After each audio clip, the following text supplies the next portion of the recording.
Hello friends, welcome in next video series of Teleprime. इस video में हम सीखेंगे बैंक रिकंसिलिएशंस क्या होता है, अकाउंटिंग में बैंक रिकंसिलिएशन का क्या यूज है, टेलीप्राइम में किस तरह से इसका यूज करेंगे, सब कुछ इसी वीडियो में सीखेंगे। तो चलिए फ्रेंड स्टार्ट करते हैं सीखना। बैंक रिकंसिलिएशन जिसे शॉर्ट में बीआरएस बोलते हैं, इसका डेफिनेशन हमारे टेलीग्राम ई बुक में लिखा गया है। चलिए डेफिनेशन पढ़ते हैं। Bank reconciliation is the process of matching the balance between in companies books of account, that means bank ledger in accounting software of a company and passbook या bank statement given by the bank in the end of month. यानी friends, bank reconciliation दो अकाउंटों के बीच balance match करने का एक process होता है। पहला अकाउंट होता है कंपनी का बुक्स ऑफ अकाउंट, जिसमें वो बैंक का रिकॉर्ड रखता है। बैंक का रिकॉर्ड जैसे कि वो कोई अकाउंटिंग सॉफ्टवेयर यूज करता है कंपनी, तो उसमें वो बैंक का रिकॉर्ड रखता है। दूसरा होता है पासबुक, जिसको बैंक स्टेटमेंट बोलते हैं। किसी का पासबुक मिलता है, किसी को बैंक स्टेटमेंट मिलता है। करेंट अकाउंट वाले को जो है बैंक स्टेटमेंट ही मिलता है। जो सेविंग अकाउंट वाले होते हैं उनको पासबुक मिलता है, उसमें उनका रिकॉर्ड रखता है। बैंक का जो भी लेन देन होता है उनका उसका रिकॉर्ड रखता है।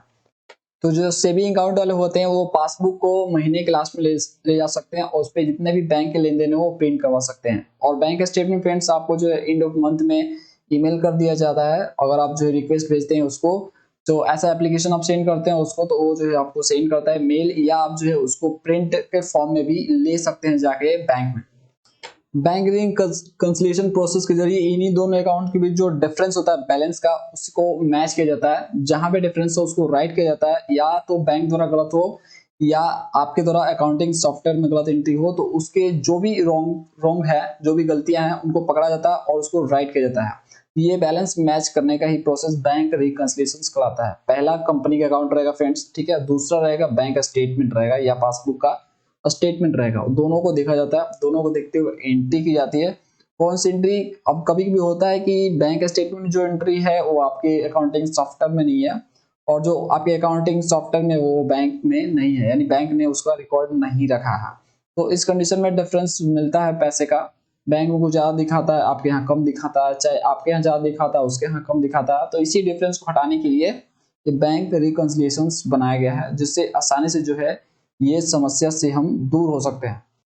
फ्रेंड्स आगे पढ़ते हैं। By helping of these features in Tally we can clear the difference on any specified date between shown in the passbooks balance and bank ledgers balance. Tally allows you to find out difference and helps you to agree both the accounts. यानी friends Tally में इस feature की help से, यानी BRS के help से जो है आप किसी भी स्पेसिफाइड डेट, कोई भी डेट का जो बैलेंस डिफरेंस है, जैसे पासबुक में बैलेंस आपका कुछ और दिखा रहा है, पासबुक या बैंक स्टेटमेंट कुछ भी हो सकता है आपका। मैंने बताया सेविंग वाला पासबुक रखता है और करंट वाला जो है बैंक स्टेटमेंट लेता है। तो आपका ये पासबुक का बैलेंस और बैंक का लेजर बैलेंस जो आप अकाउंटिंग में रिकॉर्ड रखते हैं, अकाउंटिंग सॉफ्टवेयर में रिकॉर्ड रखते हैं, उसका जो बैंक लेजर का बैलेंस होगा, उसके बीच का जो डिफरेंस है वो हटाने में आपका हेल्प करता है। और दोनों अकाउंट्स का जो है एग्री करवाता है, मतलब जो गलत होता है उसको जो है सही करवा देता है। इससे ये पता चलता है कि आपके और बैंक के बीच कुछ भी गड़बड़ नहीं हो रहा है, सब सही सही ट्रांजेक्शन हो रहा है, कुछ भी फ्रॉड नहीं हो रहा, सब राइटली हो रहा है। फ्रेंड्स आगे पढ़ते हैं। A monthly reconciliation helps to catch and identify any unusual transaction that might be caused by fraud और accounting errors, specially if your business uses more than one bank account. यानी friends आपको महीने में एक बार जरूर बैंक रिकंसिलिएशन करना चाहिए। इससे जो है आपको बहुत ही आसानी से आइडेंटिफाई कर पाते हैं अनयूजुअल ट्रांजैक्शन का, जो आपके काम का नहीं है, गलत ट्रांजैक्शन हो रहा है। आप फ्रॉड से बच सकते हो, अकाउंटिंग एरर से बच सकते हो। अकाउंटिंग में कुछ गड़बड़ी नहीं होगा, राइट अकाउंटिंग होगा, आपके साथ कोई फ्रॉड नहीं होगा अगर आप जो मंथली रिकंसिलिएशन करते हैं तो। ठीक है, तो आपको फ्रेंड्स करना चाहिए। ये ज्यादातर तब जरूरी होता है जब आपका बिजनेस का एक से ज्यादा अकाउंट होता है, एक से ज्यादा बैंक अकाउंट होता है, तो ये ज्यादा एरर्स आते हैं। तो इसी एरर्स को दूर करने के लिए ज्यादातर ये बनाया गया है, टेलीप्राइम में ये फीचर्स दिया गया है। तो आप इसका यूज करके आसानी से कोई भी बैंकिंग एरर को हटा सकते हैं और आया प्रॉब्लम तो उसे आप सॉल्व कर सकते हैं। तो फ्रेंड्स ये जरूरी नहीं है कि आपका जो एक से ज्यादा बैंक अकाउंट है तो ही आप रिकंसिलिएशन करें। आपका एक ही अकाउंट है तो भी आपको रिकंसिलिएशन करना चाहिए। इससे जो है आपका फ्रॉड से आप बचे रहते हो। ठीक है, राइट तरह से अकाउंटिंग होता है, तो ये फ्रेंड्स आपको करना चाहिए। फ्रेंड्स, मैंने अभी आपको बताया कि जब दो बुक्स ऑफ अकाउंट के बीच डिफरेंस पैदा होता है बैलेंस का, तो जो है बैंक रिकंसिलिएशन का जरूरत पड़ता है, जिससे जो है बैलेंस मिट जाता है। जैसे पासबुक और आपका कंपनी का बुक्स ऑफ अकाउंट, यानी जहाँ पे बैंक का रिकॉर्ड रखता है, उसके बीच का डिफरेंस। तो ये डिफरेंस आता ही क्यों है, कुछ कारण लिखे हुए हैं स्क्रीन पे दिख रहे होंगे आपको, एक एक करके समझाते हैं। Number 1, checks deposited in bank but not credited by bank. यानी फ्रेंड्स, बैंक में मैंने चेक डिपॉजिट कर दिया, लेकिन बैंक ने मेरे अकाउंट में पैसा क्रेडिट नहीं किया। मान लीजिए आज का डेट है, आज आपका है 21 तारीख है, 21 तारीख के वीडियोस बना रहे हैं हम, तो 21/5/2022 आज का डेट है। तो मैंने आज के डेट में गया बैंक और मैंने जो है चेक डिपॉजिट कर दिया। मेरा दो अकाउंट है, एक मैं सोचा कि इस बैंक में से दूसरे बैंक में मैंने पैसा डाल दिया, ठीक है, बाय चेक। तो जब बैंक में मैं चेक जमा करने गया तो उसमें मैंने जमा कर दिए पैसे, लेकिन बैंक वाला बिजी था या कुछ और उसके साथ समस्या था, जिसका उसने क्रेडिट नहीं किया, मेरे अकाउंट में बैलेंस क्रेडिट नहीं किया, नहीं डाला, ठीक है। हो सकता है 3 दिन बाद डाला फ्रेंड्स। तो मैं आज के डेट में एंट्री कर लूंगा अपने अकाउंटिंग सॉफ्टवेयर में, लेकिन वो 3 दिन बाद वो स्टेटमेंट में दिखाएगा, बैंक स्टेटमेंट में। तो आप डेट का डिफरेंस देखेंगे तो बैलेंस का भी डिफरेंस आ जाएगा, क्योंकि आज के डेट में मैंने अकाउंटिंग में एंट्री किया अपने अकाउंटिंग सॉफ्टवेयर में, लेकिन उसने 3 दिन बाद एंट्री किया है, इसके कारण डिफरेंस आपको देखने को मिलेगा। ऐसे ही दूसरा कारण हो सकता है, दूसरा कारण है check issued but not presented for payment. यानी मैंने चेक इशू कर दिया, लेकिन उस चेक में कुछ एरर है, तो बैंक में गया तो रिजेक्ट हो गया, ठीक है, पेमेंट हो ही नहीं पाया। तो फ्रेंड्स, उसका एंट्री मैं अकाउंटिंग सॉफ्टवेयर में कर लूंगा, लेकिन वो तो जो है वो आपका बैंक वाले ने मना कर दिया उस पेमेंट को करने से, तो वो जो है एंट्री नहीं करेगा उसका, और हम एंट्री कर लेंगे, तो फिर डिफरेंस देखने को मिलेगा, ठीक है फ्रेंड्स। तीसरा देखिए कारण, interest charge by bank not recorded in cash book. Bank ने क्या किया, मान लीजिए मैंने कोई लोन लिया था एटसेट्रा, कुछ पैसे लिए थे बैंक से, जिससे उसने इंटरेस्ट चार्ज किया और मेरे अकाउंट से जो है उसने उतना पैसे काट लिए, और उसका जो है रिकॉर्ड मैं अपने कैश बुक में नहीं रखा, और जिसे मान लीजिए मेरा अकाउंटिंग सॉफ्टवेयर मैंने उसमें रिकॉर्ड नहीं रखा, लेकिन उसने काट लिया, उसने तो रिकॉर्ड रखा ना फ्रेंड्स। तो वहां पे डिफरेंस देखने को मिलेगा, क्योंकि मेरे को पता नहीं है तो मैंने रिकॉर्ड नहीं रखा और उसने रिकॉर्ड रखा, तो इसके कारण भी डिफरेंस देखने को मिलेगा। अगला चलते हैं, तो payments by bank debited in pass book only. यानी बैंक ने मेरे पैसे ही काट लिए बिना मेरे को बताए हुए, मतलब मेरे को कुछ उसका रिकॉर्ड नहीं है फ्रेंड्स। वो आपका पैसा कुछ भी हो सकता है, सपोज ये इंश्योरेंस का पैसा हो, कुछ भी हो, और बताया नहीं आपका, डेबिट कर लिया, तो ये आपके पास रिकॉर्ड नहीं है, लेकिन उसके पास रिकॉर्ड है, उसने एंट्री कर लिया उस डेट को, ठीक है। आगे बढ़ते हैं, तो direct payment by the customer in passbook only.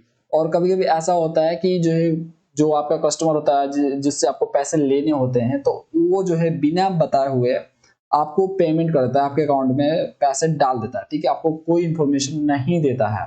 तो उस कंडीशन में जो है आपके बैंक में तो पैसा आ गया, तो एंट्री बैंक वाला तो कर ही लेगा, ठीक है, वो तो ऑटोमेटिक होता है, वो तो हो जाता है, लेकिन आपके पास कोई इंफॉर्मेशन नहीं है तो आप रिकॉर्ड नहीं रख पाओगे, इसके कारण भी डिफरेंस देखने को मिलता है। नेक्स्ट देखते हैं, bills discounted and dishonoured in passbook only.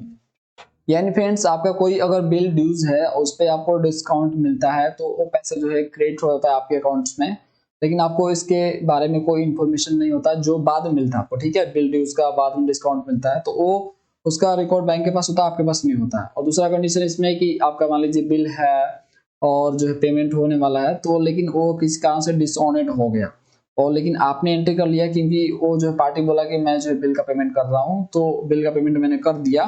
2 दिन बाद पता चला कि वो जो है बिल डिसऑनर्ड हो गया, यानी वो पेमेंट हो ही नहीं पाया, तो बैंक वाले के पास उसका एंट्री नहीं है, लेकिन आपके पास एंट्री है। नेक्स्ट देखते हैं फ्रेंड्स, नेक्स्ट कारण, checks deposited and dishonoured in passbook only. कभी कभी होता है कि आप जो है चेक लेके जाते हो बैंक में, और वो जो है जमा करते हो, तो जमा करने के बाद आप जो जाते हो अपने घर पे और एंट्री कर लेते हो, यानी कंपनी में जो बैंक का लेजर होता है उसमें आप एंट्री कर लेते हो, लेकिन 2 दिन 3 दिन या जो भी प्रोसेस होता है चेक बुक क्लियर होने का, उसमें बाद में पता चलता है कि वो जो है चेक बाउंस कर गया, वो चेक डिसऑनर्ड हो गया, जिसके कारण बैंक वाला उसका एंट्री नहीं करता है, और आप चेक जमा करके आए हो तो आप जो एंट्री कर लेते हो। तो ये भी डिफरेंस फ्रेंड्स, ये भी डिफरेंस का कारण है बैलेंस का। नेक्स्ट पढ़ते हैं, interest and dividend commission not recorded in cash book collected by bank. यानी कभी कभी आपको इंटरेस्ट मिलता है आपके पैसे पे, ठीक है, अगर सेविंग है तो आपको पैसे पे इंटरेस्ट मिलता होगा, डिविडेंड मिला आपको, ठीक है, कहीं से डिविडेंड मिला, कमीशन मिला, तो उसका जो है रिकॉर्ड बैंक रखता है, लेकिन आप जो है नहीं रखते हो फ्रेंड्स, ठीक है। तो छोटे छोटे अमाउंट्स होते हैं जिसके कारण आप रिकॉर्ड नहीं रखते हो, लेकिन बैंक सारा रिकॉर्ड रखता है, तो इसके कारण भी डिफरेंस आपको देखने को मिलता है अपने अकाउंटिंग सॉफ्टवेयर और पासबुक के बीच। नेक्स्ट कारण पढ़ते हैं, checks deposited and credited without recording cash book.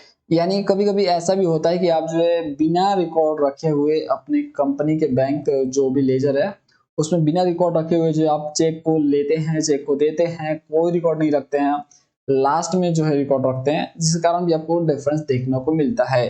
क्योंकि चेक आपका जो है डिपॉजिट होता है या चाहे क्रेडिट होता है, तो फ्रेंड्स उसका रिकॉर्ड बैंक तो रखता ही है, बैंक के सामने तो सब कुछ हो रहा है, लेकिन आप नहीं रखते हो। तो जब आप रिकंसिलिएशन करने बैठते हो महीने के लास्ट में, जब बैंक स्टेटमेंट देखते हो, तो आपको अजीब सा लगता है कि ये साला क्या आ गया, सॉरी।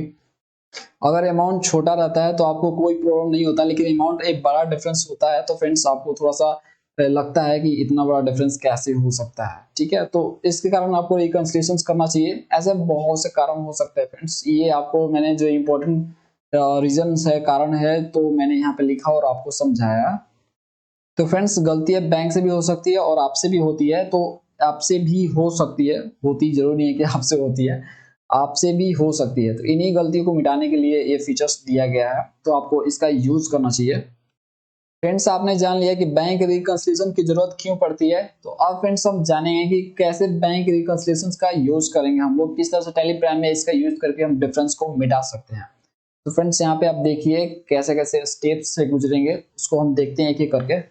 तो फ्रेंड्स सबसे पहले आपको बैंक रिकंसाइल करने के लिए आपको जो है अपने बैंक में जाना पड़ेगा और वहां से जो है आपको प्रिंट आउट लेना पड़ेगा बैंक स्टेटमेंट का, या पासबुक पे आप प्रिंट करवा लो, अगर आपका पासबुक है तो पासबुक पे प्रिंट करवा लो, नहीं तो आप जो है बैंक स्टेटमेंट का प्रिंट आउट ले लो, नहीं तो उसको बोलो मेल कर दे, वो आपको मेल कर देगा, तो उसका सॉफ्ट कॉपी आप अपने कंप्यूटर पे रख लो, डेस्कटॉप पे रख लो। तो जैसे देखो फ्रेंड्स, ये मेरे पास एक तरह से एग्जांपल के फॉर्म में एक तरह से देखिए बैंक स्टेटमेंट है। तो फ्रेंड्स अब बैंक स्टेटमेंट अब लेने जाओ तो महीने के लास्ट में जाओ, क्योंकि उसी समय रिकंसाइल करना बेटर रहता है कि सारा मंथ का पूरा क्लियर हो जाता है। तो देखिए यहाँ पे 30/4/2020 का लिए हैं लास्ट डेट पे, जो है गए बैंक और वहां से सारा बैंक स्टेटमेंट लिया, ठीक है। तो ये एग्जाम्पल के फॉर्म में है, तो डेली प्राइम बाय डीकेपी ये कंपनी का नाम रहेगा आपका, यानी आपका यहाँ पे नाम रहेगा, ठीक है, और बैंक का यहाँ पे नाम रहेगा। जैसा अलग अलग बैंकों का अलग अलग फॉर्मेट होता है, मैं आपको एग्जांपल के फॉर्म में बता रहा हूँ कि ऐसा बैंक स्टेटमेंट होता है, ठीक है। तो इस तरह से जो है आपको मेल करेगा या प्रिंट आउट देगा आपको, ठीक है। तो अब पूरा मंथ का रिकॉर्ड रहेगा उसमें, क्या क्या एक्सपेंसेस आपने किए हैं, कितने पैसे आपके अकाउंट्स में आए हैं, किसने भेजे हैं, ठीक है, कितने भेजे हैं, सब कुछ डिटेल होगा आपके सामने। चेक से भेजे तो चेक का डिटेल होगा, एक्सेट्रा सब कुछ यहाँ पे फ्रेंड्स होगा। इस तरह से देखिए ये बैंक स्टेटमेंट है। फ्रेंड्स मैंने यहाँ पे भाउचर टाइप में ये समझाने के लिए टाइप किया हुआ है, बैंक स्टेटमेंट में ऐसा कुछ नहीं लिखा होता, ये नहीं होगा कलर, ठीक है। आपका ऐसे होगा 2 बाई में होता है, और यहाँ पे डेबिट क्रेडिट में बैलेंस होता है, डेट होता है, ठीक है। तो ये आपका डिटेल होता है। जो बाई वाला होता है वो आपका एक्सपेंसिव होता है, वो आपके अकाउंट से डेबिट हो चुका होता है, उतना पैसा कटा होता है फ्रेंड्स, ठीक है। और जो 2 होता है वो पैसा आया हुआ होता है। जो भी आप अकाउंटिंग सॉफ्टवेयर में रिकॉर्ड रखते हो बैंक से रिलेटेड, जस्ट उसका उल्टा वाला एंट्री जो है बैंक वाला करते हैं, जस्ट उसका उल्टा एंट्री। जो आप डेबिट करते हो वो क्रेडिट करते हैं, जो आप क्रेडिट करते हो वो डेबिट करते हैं अकाउंट को, तो वो जस्ट आपके उल्टा वाला एंट्री करते हैं। तो फ्रेंड्स आपको बैंक स्टेटमेंट ले आना है, और बैंक स्टेटमेंट ले आने के बाद स्टेप बाय स्टेप बताते हैं आपको क्या क्या करना है, कैसे रिकंसाइल करना है अपने बैंक स्टेटमेंट को, ठीक है। अब देखिए नंबर 1, स्टेप 1 में क्या करना है, analyse the bank statement with the bank ledger in Tally. Analyse करना क्या होता है, देखिए एनालाइज करना क्या होता है इसमें लिखा हुआ, देखिए ध्यान से। The first step to cross check both the ledgers, ledger with the company Tally and statement of bank. आपको दोनों लेजर चेक करने हैं, और कंपनी का लेजर जिसमें वो बैंक का रिकॉर्ड रखते हैं, जो अकाउंटिंग सॉफ्टवेयर है ना उसमें, ठीक है, और बैंक स्टेटमेंट में जिस नेम से है उसका, दोनों को देखना है, क्रॉस चेक करना है, ठीक है। अब क्रॉस चेक आपको क्या करना है, देखिए आगे पढ़ते हैं। The debit side of a bank statement should be check with the credit side of a bank ledger in a company's book. मैंने आपको बताया ना कि जो बैंक स्टेटमेंट में डेबिट साइड होता है वो आपके अकाउंटिंग सॉफ्टवेयर में क्रेडिट साइड में होगा। तो ये आप ध्यान से देख लेना, चेक कर लेना, ठीक है। तो ये आपको चेक करना है कि जो आपके डीआर में है वो उसके सीआर में है, जो आपने डेबिट किया है क्या बैंक वाले ने उसको क्रेडिट किया है, ये आपको चेक करना है। फिर उसी तरह से आपको उल्टा चेक करना है कि जो मैंने क्रेडिट किया वो क्या बैंक वाले ने डेबिट किया है। इस तरह से आपको एनालाइज करना है, उसको क्रॉस चेक कर लेना है, ठीक है। स्टेप 1 कंप्लीट करने के बाद आपको स्टेप 2 में आना है। स्टेप 2 में क्या करना है, ध्यान से समझिए। Enter the transaction which are in passbook but not in bank ledger of a company in Tally. यानी वो एंट्री आपको देखने हैं पासबुक में जो आपने अपने अकाउंटिंग सॉफ्टवेयर में नहीं किए हैं। आपके टैली जो अकाउंटिंग सॉफ्टवेयर है उसमें बैंक लेजर का जो अकाउंट होगा उसमें आपने एंट्री वो नहीं किया है, लेकिन पासबुक में वो वाला एंट्री है, तो फ्रेंड्स उसको एंट्री आपको अपने अकाउंटिंग सॉफ्टवेयर में करने हैं। एंड पासबुक में है लेकिन आपके अकाउंटिंग सॉफ्टवेयर में नहीं है, तो आपको वो वाले एंट्री करने हैं। आपको वो एंट्री तभी करने हैं जब आपको लग रहा है कि वो हुआ है, ठीक है, तो बैंक जो है सही बोल रहा है, तो आपको एंट्री करने हैं मैच करने के लिए। अगर आपको लग रहा है कि बैंक ने वो एंट्री गलत किया है तो आप जो है बैंक से ये क्वेश्चन पूछ सकते हो, और जब वो एंट्री क्लियर हो जाए तो आप अपने टैली में कर लेना, ठीक है। फ्रेंड जैसे ही आपका स्टेप 2 कंप्लीट हो जाए, यानी जो छूटा हुआ एंट्री हो वो आप कर लो टैली प्राइम में अपने, तो फ्रेंड्स आपको स्टेप 3 पे आना। स्टेप 3 में आपको बैंक रिकंसिलिएशंस करने हैं, यानी अब आपको बैंक रिकंसाइल करना है। तो कैसे करना है उसको हम स्टेप बाय स्टेप समझेंगे प्रैक्टिकल टैली प्राइम में। लेकिन फ्रेंड्स आगे बढ़ने से पहले मैं आपसे एक बात बताना चाहूंगा, अगर आपको पेमेंट का एंट्री नहीं करने आता, रिसिप्ट का एंट्री नहीं करने आता बैंक से रिलेटेड, तो फ्रेंड्स आपको उसका वीडियोस देखना चाहिए। उसका वीडियोस मैं ऑलरेडी बना चुका हूँ पेमेंट वाउचर के ऊपर, कॉन्ट्रा वाउचर के ऊपर, रिसिप्ट वाउचर के ऊपर, तो वो आप वीडियोस जरूर देख लो, तभी आप जो है इस वीडियो को देखो जिससे आपको पूरी तरह से क्लियर समझ में आएगा। अगर आपको ये सारी एंट्रियां करनी आती है, यानी पेमेंट रिसिप्ट और कॉन्ट्रा में जो एंट्री होता है वो आपको करने आता है फ्रेंड्स बैंक से रिलेटेड, तो आप जो है आगे बढ़िए। मैं सोच के आगे बढ़ रहा हूँ कि आपको ये सारी एंट्रियां करने आती है। अगर फ्रेंड्स नहीं करने आती तो आप वीडियो देखिए, मेरा देखिए या किसी और के देखिए, लेकिन आप देख कर ही आइए तो आपको ज्यादा क्लियर समझ में आएगा। तो चलिए फ्रेंड्स टैली प्राइम रिकंसाइल करने का प्रोसेस जानते हैं। तो देखिए स्टेप 3 में आपको जो स्टेप दिख रहा होगा किस तरह से आप जो बैंक रिकंसिलिएशन तक पहुंचेंगे आप। तो दो तरीके हैं पहुंचने के। पहला आपको गेटवे में जाएंगे, बैंकिंग रिकंसिलिएशन, उसके बाद बैंक सेलेक्ट करेंगे तो आ जाएगा, ठीक है। दूसरा तरीका भी आपको दिख रहा है, चलिए इसको प्रैक्टिकली करते हैं जिससे हमें क्लियर समझ में आएगा। तो पहला तरीका फ्रेंड्स आपको अपना कंपनी ओपन कर लेना है। ओपन करने के बाद गेटवे ऑफ टैली पे आना है, ठीक है। उसके बाद आप जाओगे फ्रेंड्स बैंकिंग में, ये रहा आपका गेटवे टैली मिल जाएगा, इस पे जाओगे इंटर। उसके बाद आपको मिलेगा बैंक रिकंसिलिएशन, इस पे जाके इंटर। इसमें आपको अपना बैंक सिलेक्ट करना जिसको आप रिकंसाइल करना चाहते हो, यानी जिसका बैलेंस जो है डिफरेंस मिटाना चाहते हो, क्लियर करना चाहते हो, तो उस पे जाना है, आपको इंटर मार देना है, कुछ इस तरह से पहला तरीका। अब आपको दूसरा तरीका हम बताते हैं। तो दूसरा तरीका भी मैंने लिखा हुआ अपने ई बुक में। फ्रेंड्स आप ई बुक परचेज कर लो, बहुत ही बेनिफिशियल बुक है, ठीक है। सारा टैली प्राइम कवर्ड है, इसमें सब कुछ कवर्ड है। तो दूसरा आपका देखिए स्टेप है आपका गॉड डिस्प्ले मोर रिपोर्ट्स अकाउंट्स बुक, उसके बाद लेजर, तब बैंक आपको सेलेक्ट करना, तब अल्ट आर करना पड़ेगा आपको। तो ये भी कर लेते हैं, गए। उसके बाद गेट ऑफ टैली पे नीचे आपको मिल जाएगा डिस्प्ले मोर रिपोर्ट्स, उसके बाद जाएंगे आप अकाउंट्स बुक। उसके बाद आप जाएंगे फ्रेंड्स यहाँ पे देखिए दूसरा स्टेप में क्या लिखा है, सिलेक्ट बैंक, ठीक है। तो इसमें से आप जो है लेजर पे जाएंगे, उसके बाद जो है अपना बैंक सेलेक्ट करेंगे इसमें से, जिससे आपका एसबीआई है, इंटर, तो ये आ जाएगा। उसके बाद आपको अल्टर के साथ आर प्रेस करना है, तो ये आपका रिकंसिलिएशंस का स्क्रीन आ जाएगा आपके सामने। तो दोनों में से कोई भी ऑप्शन का आप यूज करके जो है रिकंसिलिएशंस स्क्रीन पे पहुंच सकते हो। तो पहला स्टेप फ्रेंड्स बेटर है, तो हम पहले स्टेप का यूज कर रहे हैं। तो ये जो है गए हम बैंकिंग पे जाएंगे, इंटर, उसके बाद जाएंगे बैंक रिकंसिलिएशंस और इंटर, और यहाँ से बैंक सेलेक्ट करके इंटर, ठीक है, डायरेक्ट आगे स्क्रीन पे, ये बेटर है। अब फ्रेंड्स आपको जो यहाँ पे पीरियड चेंज कर लेना है, इसके लिए आपको अल्टर F2 करना है। उसके बाद जो है यहाँ पे आपको अप्रैल 2020, क्योंकि हम अप्रैल का जो है रिकंसाइल कर रहे हैं तो हम अप्रैल 2020 डालेंगे, और यहाँ पे अप्रैल का लास्ट डेट डालेंगे, ठीक है। तो अप्रैल का फ्रेंड्स यहाँ पे लास्ट डेट नहीं लेगा, ये एजुकेशनल वर्जन है, तो हम जो है 1/4 से लेके 2/4 तक डालते हैं, और 1/4 2/4 के बीच ही मेरा एंट्री हुआ है, तो इस कारण मैं यही डेट डालता हूँ। जैसे ही डालूंगा तो सारा एंट्री मेरा यहाँ पे आ जाएगा सामने आपके। जितने भी अप्रैल मंथ में ट्रांजैक्शन हुए होंगे बैंक से रिलेटेड, आपके स्टेट बैंक से रिलेटेड, तो यहाँ पे पूरे ट्रांजैक्शंस आ जाएंगे। तो फ्रेंड्स आपको रिकंसाइल करने में बहुत ही आसानी है।